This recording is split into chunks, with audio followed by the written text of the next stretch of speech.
how proud we are feeling, very proud about our father. ఆయనను చూసి మేము ముందుకెళ్ళాము. ప్రతి ఫెస్టివల్లో ఆయన రిమెంబర్ చేసుకోవటం, యూనో ఏది వండినా మా మదర్ డాడీ ఏం తింటున్నారో అని అనుకోవటం. బట్ డాడీ వెనకాల అంటారు కదా, ఎవ్రీ సక్సెస్ఫుల్ మ్యాన్ వెనకాల సక్సెస్ఫుల్ ఉమెన్ సపోర్ట్ ఉంటుందని, and that's my mummy.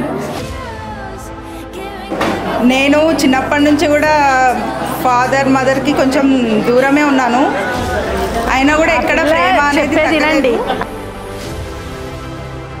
Daddy phone చేస్తే హ్యాపీ బర్త్డే చెప్పేటోడు, నేను నేర్చుకుంటే అడిగేటోడు, ఎందుకు డాడీ నువ్వు రావడం లేదు అది అని అడిగితే ఏదో చెప్పేటోడు, ఏం కాలేదు నాన్న నెక్స్ట్ టైం వస్తాను నేను, నాకు కుదరలేదు అని. అప్పుడు ఆయన ఎంత బాధపడేటోడో నాకు ఇప్పుడు అర్థమవుతుంది.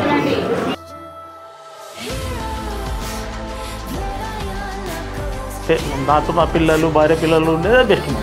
మా లైఫ్ బాగానే జరిగింది, పిల్లలు 3 పిల్లలతో బాగానే ఉంది. 2 అమ్మాయిలు వెళ్ళి సెటిల్డ్, ఇంకా బాబు కూడా సెటిల్ అయితే మా జీవితం దండమైనట్టే.